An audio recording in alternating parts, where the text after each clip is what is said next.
In this chapter of Kingdom Tools, we're going to introduce you on how quickly you can add ministries, maintain a sub-web page for them, contact and organize your people. So as you log into Kingdom Tools, you start on the desktop. And as the administrator, you'll have access to the ministries. What ministries does, it lets you add teams, departments, groups, fellowships, and such. And as you can see, here's the listing of our fellowships, our ministries. And out here on our web page, you'll see them reflected on our Ministries tab. Do this template. Here's Ministries. And these are all the ministries that we've added that have access to the website. When you grant that ministry access to the website, not only can they put their content up, but they'll get their own web page. So we're going to click on a new ministry. We're just going to call this one Student Ministries. Give it a ministry type, and let's just say it's a school ministry. We're going to save it, and you'll see that it's added over here. We're going to go ahead and expand it, and we're going to say which of the utilities across the top here we want this ministry to have access to. We want them to have a web page, we want them to have a calendar, we want them to be able to send mass emails. Of course, they're going to be members of groups, take attendance for their activities, run the reports. They don't need to track contributions, access to people, files, and tasks. They don't need to set up podcasts. And let's go ahead and get them access to forms in case they wanted to take information over the web from their members. I'm going to save those changes. Now if we go back to our ministries page and refresh it, you're going to see that Student Ministries is now out here. Of course, the page is going to be blank because we haven't done anything with it. So we're going to switch back to our desktop view. And now we're back on our desktop, but we're still logged in as the administrator. Let's take a look at what it would look like if we were one of the fellowship leaders or ministry leaders. Let's just make Dad from Family 1 here. Let's make him in charge of that student ministry. We're going to go to his security tab. I'm going to give him his primary ministry as a student ministry. We're going to just give him a username of Dad. Give him a password.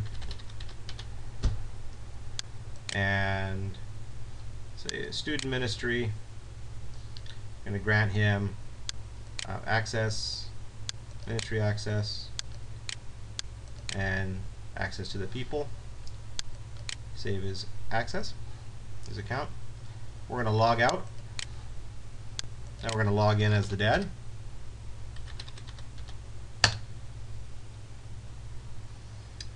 And as the dad, of course, our tasks have changed. Schedule is somewhat changed, and you'll see Student Ministries up here is the only ministry that he has access to. And if I click on the web, it takes me directly to the Student Ministries page. He does not have access to the top level. There's no content on here right now, so we're just going to add a formatted text so we can put our initial banner on. Click our edit.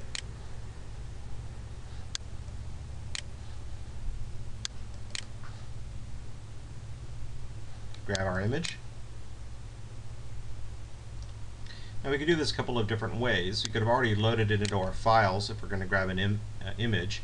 And if we haven't put it into our file manager just yet, we just click File Upload, browse somewhere in our hard drive where we have that image, select that image, upload it to our database. Oops, have to choose a directory. Let's just put it in the Ministry Public Files, or put it in My Public Files for the dad.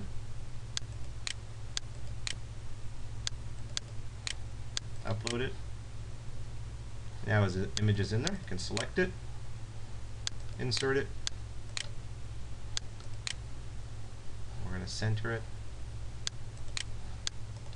Make it a little bit bigger if we want.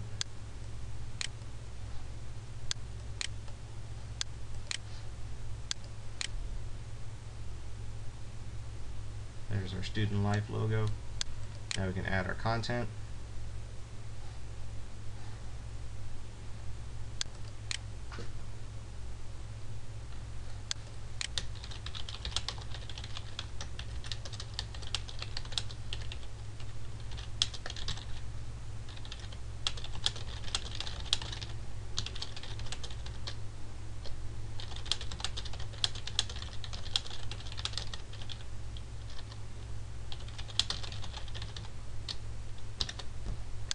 A little note for everybody. Enter our font.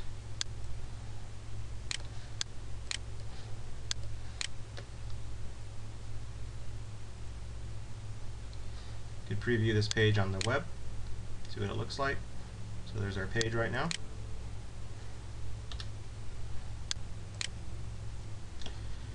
Problem is we don't have any calendar or anything for this. So let's go into our schedule. These items here have been published by other ministries or their home offices to everybody's calendars, but maybe we just want to make sure that everybody knows when our student ministries meetings are, and they're every Friday night. So we're going to create an event. Make this very simple. Student ministries.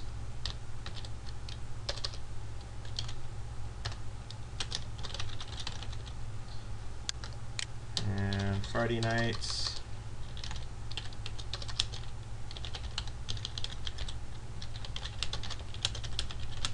We can put Bob's email address or whatever form we want to put in, and we're going to pick a Friday night to start. Tell her about what time our event starts, our meetings usually start. 7 p.m. and they go on. Sometimes it feels like forever, but we will end them at 9 o'clock. This event happens weekly. Go to our next step. Repeat every week on Friday with no end date in sight. Proceed to our next step. Activating it will, right now currently it's only in the dad's calendar. If he activates it, it's everybody in student ministries will see this. If he makes it public, it puts it on the website. If he adds it to highlighted events, it'll show a quick text highlight if he adds that content block on his website, and show it on the home calendar, of course, because we want the home office to know about it, but we don't need everybody in the church to know. They have their own calendars. We finish, return to the calendar, and now we see it's in red here. These are their events. And if we go back to the website, we can add a new content block. We'll choose the calendar with event names, add it,